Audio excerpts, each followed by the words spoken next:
My boss called me into his office on a Tuesday morning. Told me I had 2 weeks to train my replacement.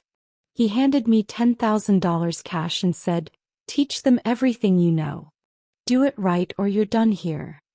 I smiled, shook his hand and said, "Of course. I'll teach them everything." I kept my word. I taught them everything. This is a story about what happens when loyalty means nothing, when years of dedication get repaid with a pink slip and a handshake. It's about the fine line between following instructions and following them a little too well. You'll learn why documentation matters, why shortcuts exist for a reason, and why some lessons are best learned the hard way. Most importantly, you'll see what happens when someone who built the entire system decides to teach someone else how to run it their way. My name is Emily, and for 6 years I was the backbone of Sterling Tech Solutions. I wasn't the CEO, wasn't management, wasn't even a senior analyst. I was the operations coordinator, the person who made everything work. When I started, the company had 12 employees and revenue of about $2 million a year. By year 6, we had 70 employees and were pulling in $23 million annually. I built every system we used: inventory tracking, client management, the entire workflow from order to delivery. My boss, Marcus, was a sales guy. Brilliant at closing deals, terrible at operations. He knew it too. "Emily, I don't know how you do what you do," he'd say every quarter when the numbers came in strong. "This company would collapse without you." I believed him. I worked 60-hour weeks. Came in on weekends. Answered emails at midnight. I trained every new hire, fixed every crisis, smoothed over every client complaint. The warning signs were there, but I missed them. Marcus started asking more questions about my processes. Started sitting in on my training sessions with new employees. Started taking notes. Then came the restructuring announcement. "We're bringing in fresh talent," Marcus said at the all-hands meeting. "Optimizing operations." I actually felt proud. I thought he meant expanding my team. I was so wrong. 3 weeks after that meeting, Marcus called me into his office. There was a young guy sitting there, probably 24 years old, wearing an expensive suit and a confident smile that didn't reach his eyes. "Emily, this is Trevor," Marcus said. "He's going to be taking over operations." The floor dropped out from under me. Taking over? We're moving in a new direction.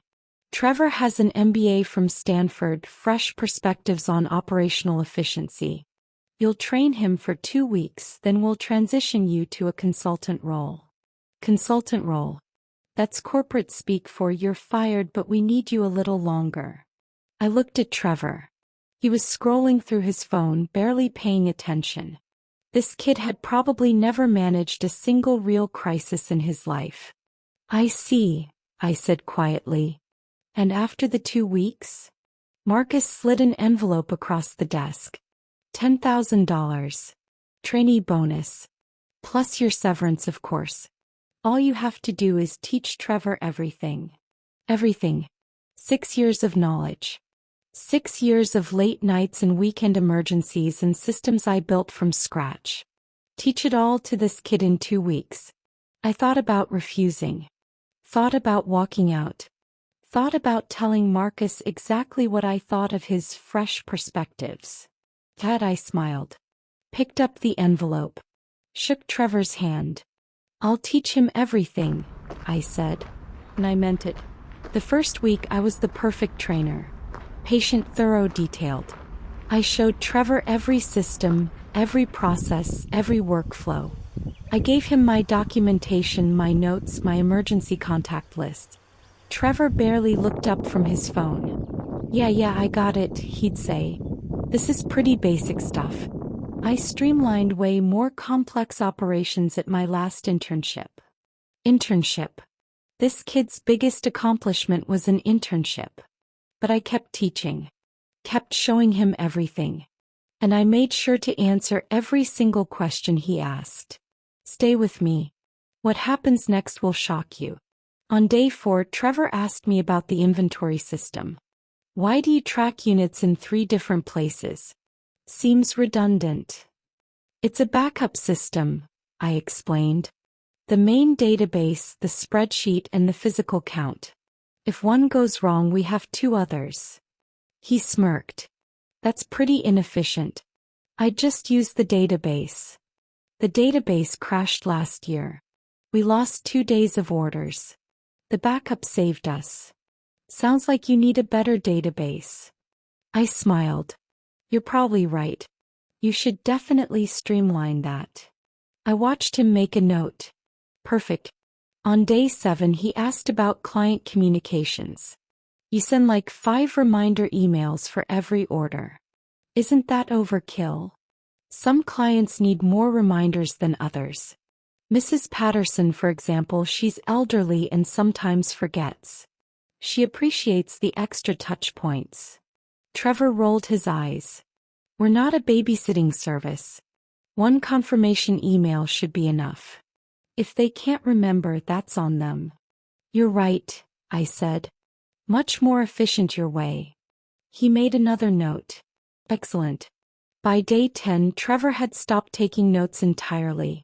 I think I've got the hang of it, he announced. This isn't rocket science. No, I agreed. It's not. Marcus pulled me aside that afternoon. How's the training going? Great, I said honestly. Trevor's learning everything. Very confident. Very efficient. I think he's going to bring a lot of fresh energy to the role. Marcus beamed. I knew this would work out. You're handling this so professionally, Emily. A lot of people would be bitter.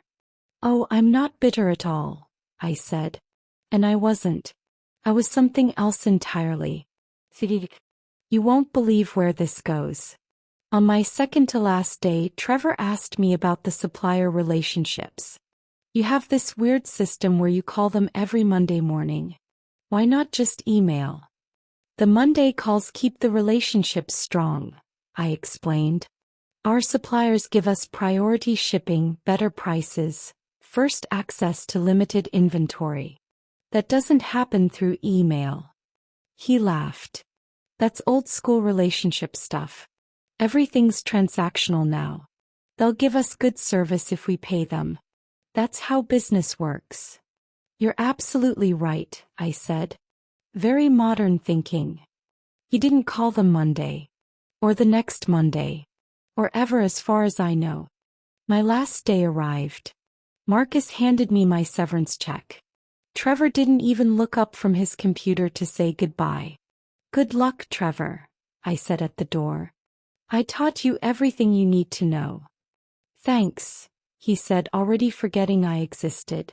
I walked out of Sterling Tech Solutions at 3:47 p.m. on a Friday afternoon. I didn't look back. Here's what I didn't tell Trevor. Here's what I taught him perfectly, exactly as he asked. I taught him to use only the main database. Just like he wanted. I didn't mention that the database has a memory leak and crashes every 6 to 8 weeks under heavy load. I didn't mention that you have to manually export the data every Friday, because the automatic backup fails 30% of the time. I taught him to send 1 confirmation email. Just like he wanted.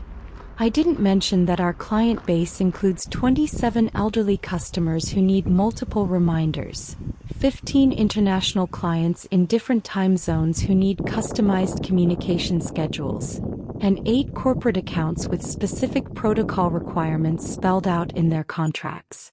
I taught him to treat supplier relationships as purely transactional, just like he wanted. I didn't mention that our priority status with Anderson Logistics saves us approximately $45,000 a year in shipping costs. I didn't mention that our first access arrangement with Chin Manufacturing gives us inventory that our competitors can't get. I taught him every shortcut he asked for. Every efficiency he wanted. Every modern simplification of my old school methods. I taught him exactly what he wanted to learn. What I didn't teach him was why all those inefficiencies existed. Why the redundant systems mattered. Why the extra communications were essential. Why relationships trump transactions. This is where it gets good. Keep watching. I didn't have to sabotage anything. I didn't have to lie. I didn't have to break any rules or do anything unethical. I just had to let him learn the hard way. I went home that Friday and I waited. I updated my resume. I reached out to old colleagues. I had 3 job interviews lined up within a week. And I waited for my phone to ring. The first call came on a Tuesday. Week 3 of Trevor's tenure. It was Sarah from accounting. Emily, I know you don't work here anymore, but do you know where the backup inventory files are? The database crashed and Trevor says you didn't leave any backups. I left them in the shared drive, I said. The folder called Redundant Systems. There was a pause. Trevor deleted that folder. Said it was unnecessary duplication. Oh, I said. Well, I'm sorry, Sarah. I don't work there anymore. You'll have to ask Trevor. She hung up, sounding panicked. The next call came 2 days later. Marcus. His voice was tight. Emily, we need your help. We've got a client situation. I'm sorry, Marcus, I don't work there anymore. Mrs. Patterson is threatening to leave. She says she hasn't received any communication about her order in 3 weeks. She thinks we forgot about her. Did Trevor send her the confirmation email? He says he did. 1 email, just like protocol. Then I'm sure it's fine, I said. Mrs. Patterson probably just missed it. She's one of our oldest clients, Emily. 76 years old. She's been with us for 8 years. I know, I said. I handled her account personally every week. But I don't work there anymore and I'm sure Trevor has it under control. Marcus hung up without saying goodbye. The calls kept coming. Week 5, Anderson Logistics ended our priority shipping agreement. Trevor had been ignoring their Monday calls, treating every interaction as a pure transaction. They moved us to standard service. Shipping costs increased immediately. Week 6, Chin Manufacturing gave our first access inventory slot to a competitor. Trevor had told them we wanted a more professional arm's-length relationship. They were happy to oblige. Week 7, the database crashed under peak load. It took them 4 days to rebuild the order history from fragmented backups. They lost 73 orders entirely. Had to call every client manually to reconstruct what had been purchased. Week 8, 3 corporate clients filed contract violation complaints. Trevor's single confirmation email approach violated their agreed-upon communication protocols. Legal got involved. Wait until you hear what happened next. Week 9, Marcus called again. It was 11 p.m. on a Saturday. Emily. His voice cracked. I need your help. Please. I'm begging you. I sat in my new apartment in my new city, in my new job that paid 40% more than Sterling Tech ever had. I looked at my phone and I made a decision. What's wrong, Marcus? Everything's falling apart. Clients are leaving. Suppliers won't work with us. The systems are broken. Trevor quit yesterday. Said it was too complex, too old-fashioned, that the company was poorly structured. I see. I made a mistake. He was actually crying. I made a terrible mistake. I thought fresh perspectives would improve things, but you were holding everything together. All those systems I thought were inefficient, they were necessary. All those relationships I thought were old-fashioned, they were the foundation. I stayed quiet. Please come back. I'll double your salary. I'll make you a partner. I'll give you whatever you want. Just please help me fix this. I thought about it. I really did. Thought about going back. Thought about the satisfaction of walking back into that office as an owner instead of an employee. Then I thought about Trevor's smirk. About Marcus's confidence that a 24-year-old MBA could replace 6 years of institutional knowledge. About how they never once asked me what I thought about the restructuring. No, I said quietly. Emily. I taught Trevor everything he needed to know, Marcus. Everything he asked me to teach him. If that wasn't enough, that's not my failure. That's yours. I hung up. Sterling Tech Solutions lost 40% of its revenue over the next 6 months. Marcus had to lay off 30 employees. He sold the company 18 months later for a fraction of what it was worth. Trevor's LinkedIn says he's currently exploring opportunities and open to new challenges. His Stanford MBA doesn't mention his 3-month disaster at Sterling Tech. As for me, I'm now Director of Operations at Vertex Systems. They found me through a former colleague who recommended me. I told them everything about Sterling Tech in the interview. What I built, how it worked, why it mattered. They hired me immediately. Gave me a team of 6. Asked for my input on every major decision. Actually valued the knowledge I brought. I built similar systems here. Redundant backups. Strong supplier relationships. Personalized client communications. All the inefficiencies that Trevor thought were outdated. We've grown 37% in 2 years. Our client retention rate is 94%. Our suppliers give us terms that our competitors can't match. And here's the beautiful irony. 3 months ago, Vertex acquired what was left of Sterling Tech Solutions. The whole company, all its assets, all its client list. Marcus works for us now. He reports to me. I saw him in the hallway last week. He couldn't meet my eyes. I didn't gloat. Didn't say, I told you so. Didn't need to. I just asked him how his Monday morning supplier calls were going. He turned red and walked away. So what can you learn from this? First, institutional knowledge has value. Those systems that seem inefficient, they usually exist for a reason. Processes that look outdated often solve problems you haven't encountered yet. Before you eliminate something, understand why it was created. Second, relationships matter more than transactions. The suppliers who gave us priority shipping didn't do it because of our payment terms. They did it because I called them every Monday for 6 years. Because I remembered their kids' names. Because when they had problems, I helped solve them. You can't automate trust. Third, there's a difference between teaching and knowledge transfer. I taught Trevor exactly what he asked me to teach him. But learning a job isn't just about learning the steps. It's about understanding the context, the history, the reasons behind every decision. Fourth, some lessons cost more than others. Trevor could have asked why I did things a certain way. Could have been humble enough to learn before he innovated. Instead, he assumed experience was the same as outdated thinking. That mistake cost Marcus millions. Fifth, never underestimate the quiet ones. The people who make everything work are usually the ones nobody notices until they're gone.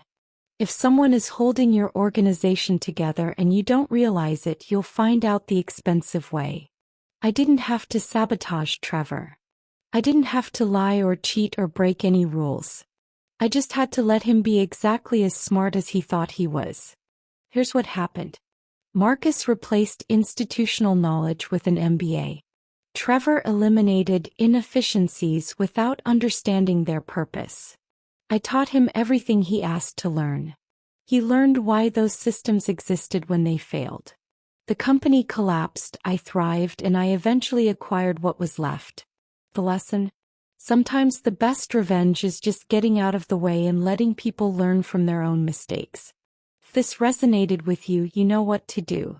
And if you've ever been the inefficient one who held everything together, I see you. You're not outdated. You're essential. They'll figure that out eventually. Usually right after you leave.